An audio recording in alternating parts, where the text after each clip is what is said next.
बिस्मिल्लाहिर्रहमानिर्रहीम। अस्सलाम वालेकुम नाज़रीन, आप यूट्यूब चैनल देख रहे हैं। मैं इमरान खान हूँ। इमरान खान साहब के बेटे और जुल्फ़ी बुखारी ये एक टीम बनाकर United nation human rights council में इमरान खान साहब के लिए आवाज़ उठाने के लिए पाकिस्तान में जो ह्यूमन राइट्स की वायलेशंस हो रही हैं उनके लिए आवाज़ उठाने के लिए गए। और उसके बाद पाकिस्तान की मिलिट्री एस्टेब्लिशमेंट से जुड़े हुए सोशल मीडिया या डिजिटल मीडिया ने और दीगर कुछ लोगों ने ये प्रोपेगेंडा शुरू कर दिया कि वो पाकिस्तान से GSP+ स्टेटस छीनना चाहते हैं। पहले आप समझ लें GSP+ जो स्टेटस है ये है क्या। ये है जी, पाकिस्तान को यूरोपीय मंडियों तक रसाई है और उसमें पाकिस्तान को जो है वो टैक्स टैरिफ वगैरह नहीं पड़ते। तो ये एक सहूलत है जो पाकिस्तानियों को वहाँ मिलती है।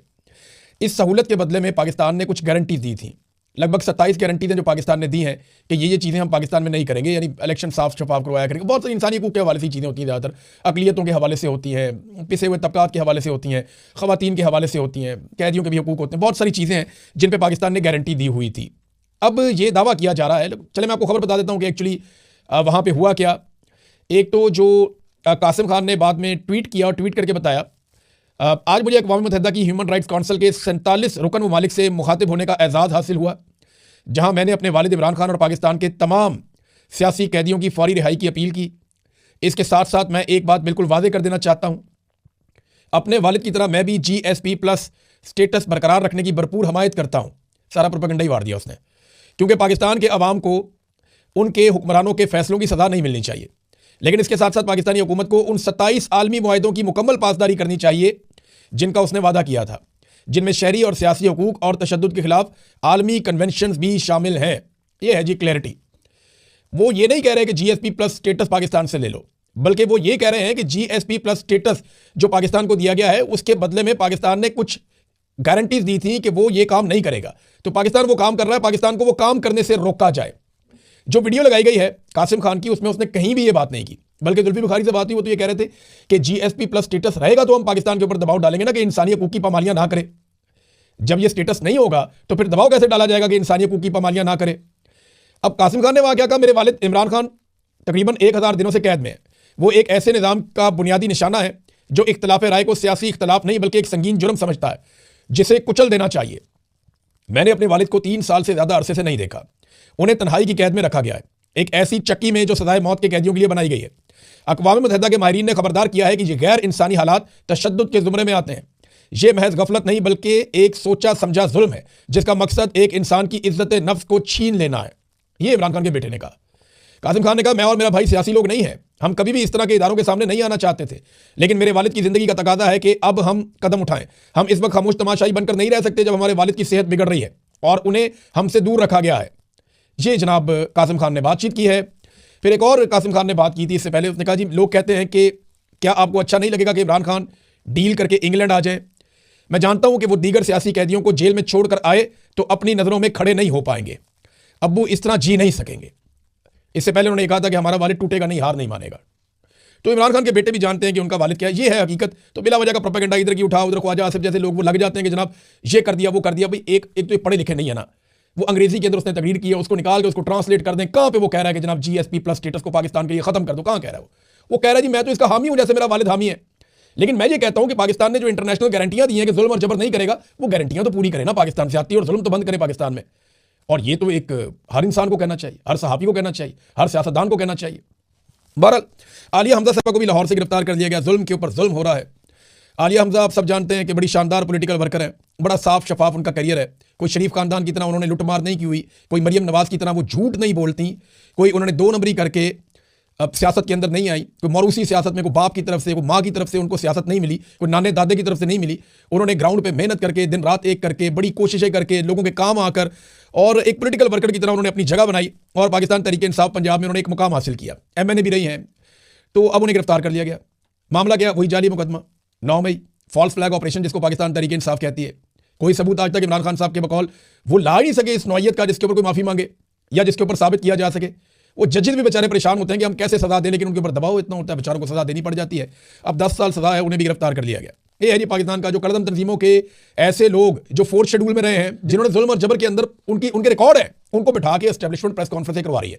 शिया सुन्नी फसाद हो रहा है बढ़ा चढ़ा के, यानी उनको लाकर बिठा के उनसे प्रेस कॉन्फ्रेंस करवाई जा रही है। एस्टेब्लिशमेंट उनको प्रमोट कर रही है, एस्टेब्लिशमेंट का डिजिटल मीडिया उनको प्रमोट कर रहा है।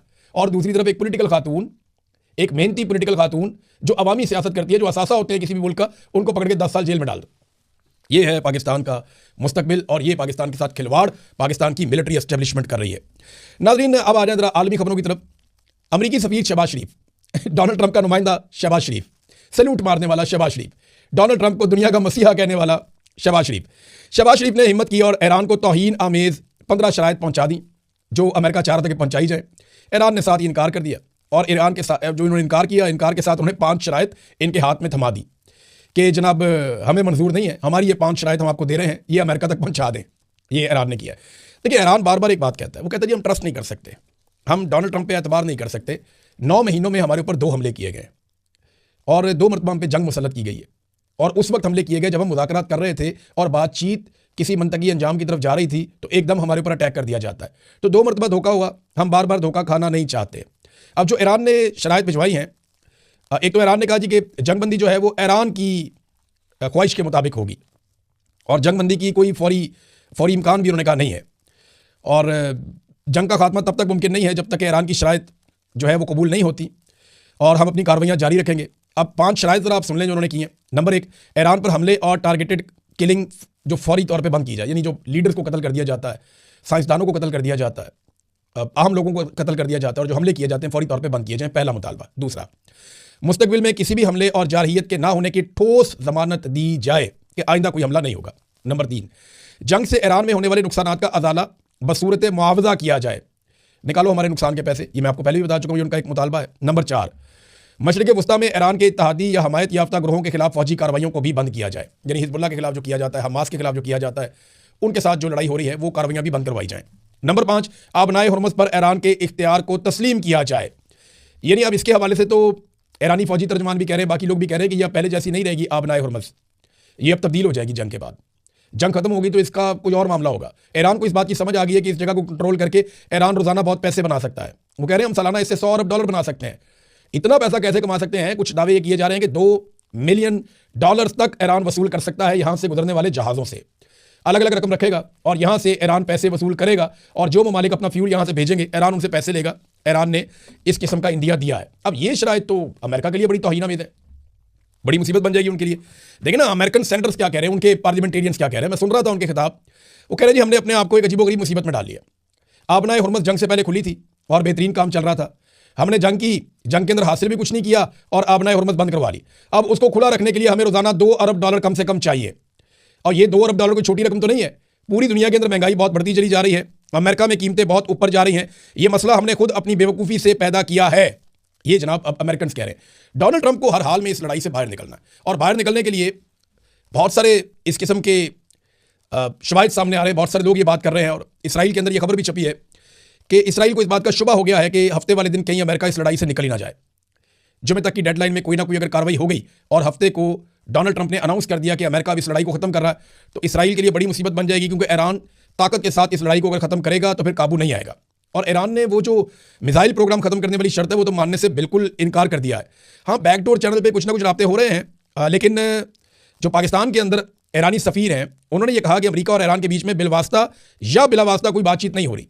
हाँ, ये ज़रूर है कि अमेरिका कुछ ममालिक के साथ बातचीत कर रहा है, कुछ ममालिक ईरान के साथ बातचीत कर रहे हैं, लेकिन एक दूसरे के पैगाम रसानी के बजाय अभी एक दूसरे का मूड चेक किया जा रहा है और कैलकुलेशंस की जा रही हैं कि कहाँ पे जाकर ये जंग खत्म हो सकती है।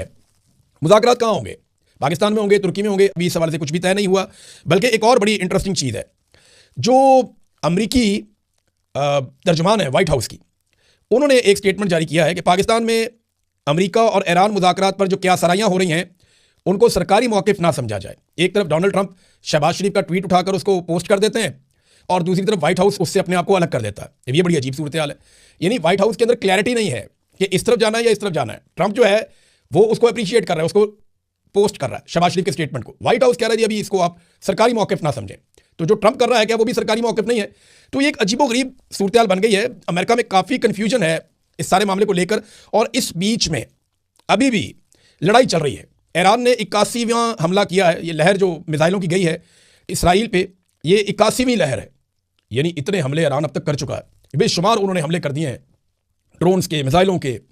और अब जो हमला किया है ये बड़ा ज़बरदस्त हमला है। इसमें हुदीरा शहर है वहाँ पे और 70 मकामात हैं इसराइल में जहाँ पे मिसाइल दागे गए हैं मुख्तलिफ रिपोर्टों के मुताबिक, और इसराइली पावर प्लांट पर ताबड़तोड़ हमले किए हैं ईरान ने।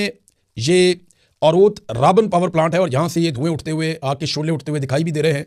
तो ईरान खौफनाक हमले कर रहा है इसराइल के ऊपर, और ईरान की जानिब से अनाउंस भी किया गया है कि ये अमेरिका के मुज़ाकरात के दावे का जवाब है, ये जो इसराइल के ऊपर हमने अटैक किए हैं, और किसी सूरत भी वो इसराइल के ऊपर भरोसा करने को तैयार नहीं है। नाज़रीन, कतर को एक बात समझ आ गई है कि इस लड़ाई में ट्रंप के सियासी मुस्तकबिल का मामला है, नेतन्याहू की अपनी सियासत का और इसराइल का अपना एक मामला है। तो इस चक्कर में कतर का जो है वो त्या पांचा ना हो जाए।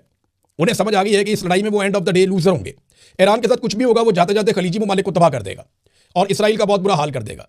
ट्रंप की सियासत बचती है या नहीं बचती, लेकिन इस चक्कर में ये रियासतें जो है वो बुरी तरह मुतासिर हो जाएंगी। तो कतर ने इस पर एक स्टेटमेंट जारी किया और कतरी वजारत खारजा के तर्जमान माजिद अल अंसारी का एक स्टेटमेंट है।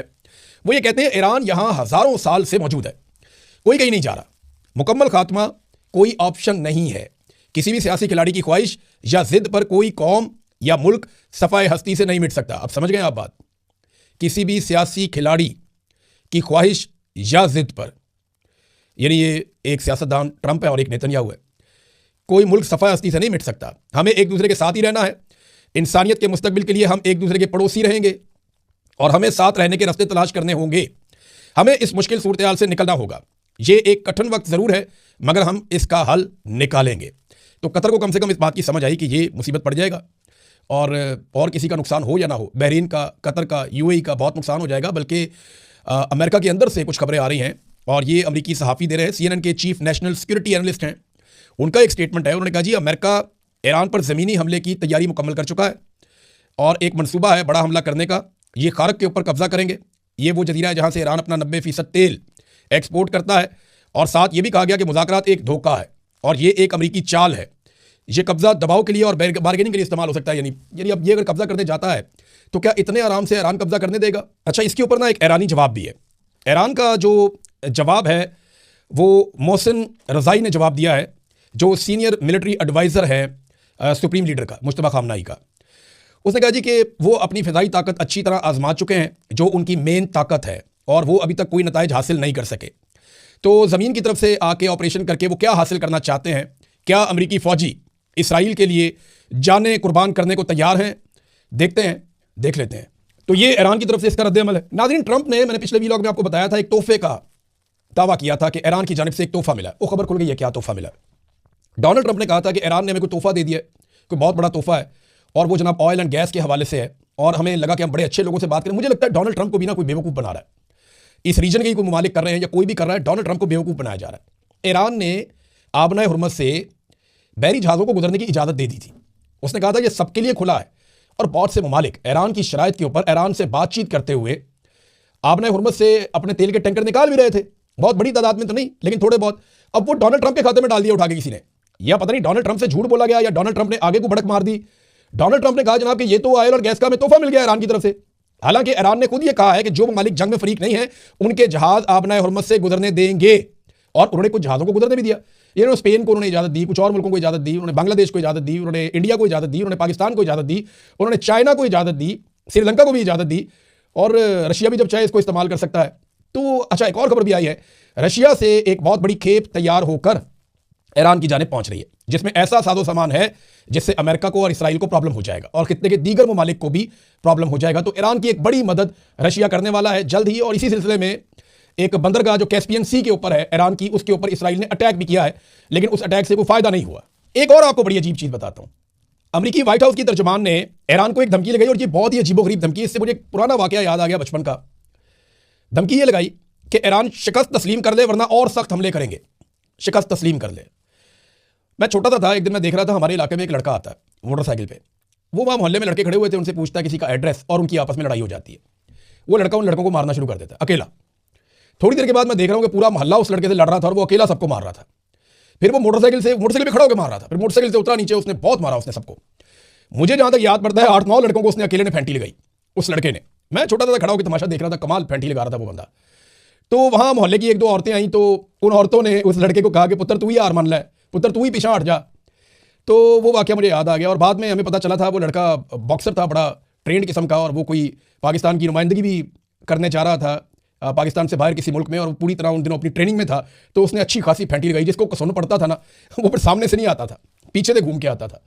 तो एक एक मुक्के में मैंने लड़कों को गिरते हुए देखा था। तो ईरान की वैसी मिन्नतें अब व्हाइट हाउस कर रहा है कि हार मान लो नहीं तो हम और हमले करेंगे। तो मिन्नत तरले पे आ गया ऐसा लगता है। तो ये एक वाकया मुझे इसलिए याद आ गया, और मुझे अचानक वो जैसे ही मैंने ये स्टेटमेंट सुना व्हाइट हाउस की तर्जुमान का, मेरे दिमाग में फौरन वो औरतें आई कि ये लड़के तुझे मार नहीं पा रहे, लड़ाई खत्म करने के लिए तू ही हार मान ले, पीछे हट जा, चला जा यहाँ से। लेकिन वो भी डट के खड़ा था, वो हिलता ही नहीं था अपनी जगह से, वो बॉक्सर था, वो कुट रहा था। मुझे इसलिए वाकया याद आ गया। तो अब तक के लिए इतनी, अपना ख्याल रखिएगा, अपने इस चैनल का भी। अल्लाह हाफिज़।